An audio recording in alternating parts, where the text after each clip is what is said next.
everyone, it's Desiree, and I am here celebrating with Says Stamp for 2023.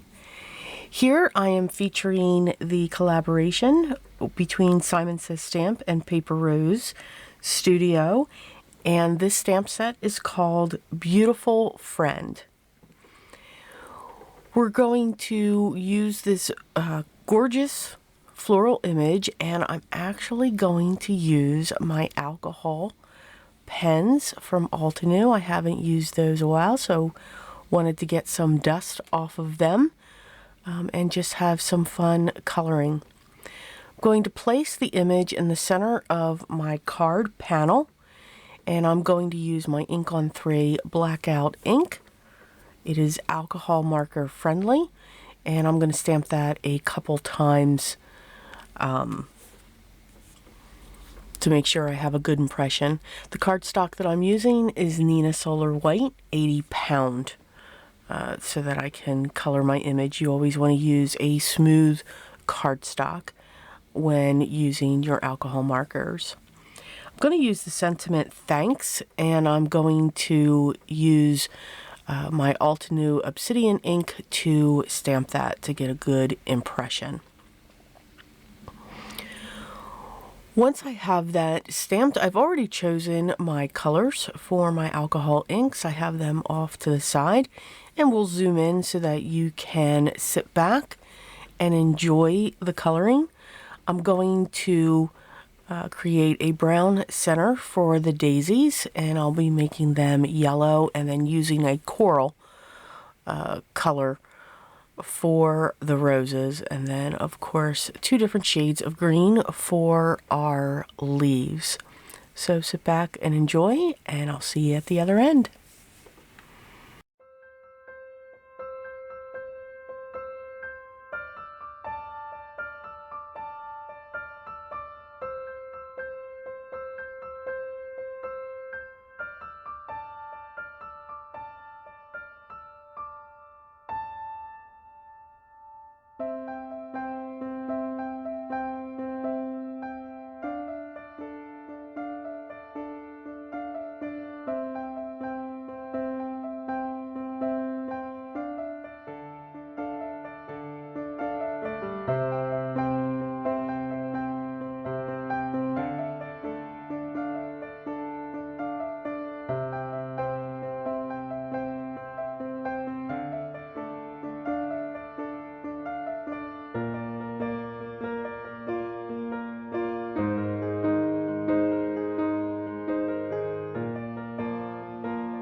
Now that we have our coloring done,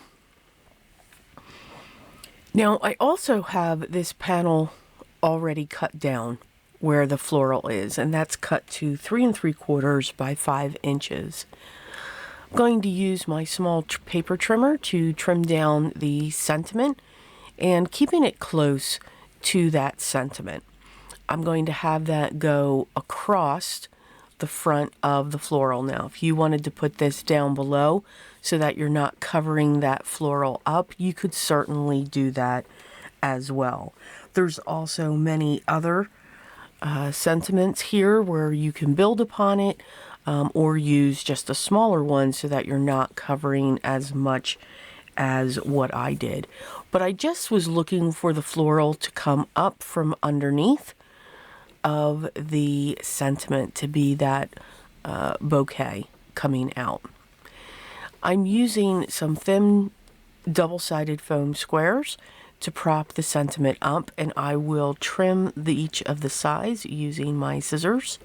And then I'm going to come in with this twine, and I'm going to use some double-sided tape just to hold that in the back, and I'm going to wrap it around below and above the sentiment strip to just give that little bit of texture above and below the sentiment.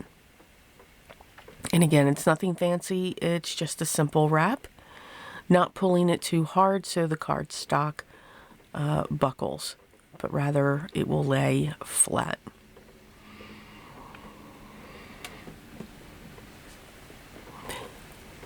I'll trim off the excess, and then I'm going to put this down onto a piece of dark brown cardstock using some double-sided foam tape just to add a little bit more. We'll adhere this to the front of our card base, which is standard A2 size card base, which is 4 1/4 by 5 1/2, and the dark brown panel was cut to 4 by 5 1/4. That way, not only do I have the brown mat behind the piece, but I also have the white using the card base itself as a mat. And that is our card. Nice fall, because fall is definitely coming in. Hope you enjoyed today's project. The products that I used will be listed down below in the video description, and if you have any questions, make sure you leave those down below as well, and I will make sure I get back to you as soon as I can. Remember, enjoy the art you create, and especially enjoy the process. If you haven't already, I'd love for you to subscribe, hit that thumbs up, and ring the bell so that you know when the next video is ready for you to view. And thank you so much for stopping by. I truly appreciate it. And remember what's always most important. Always be creative. Till the next one.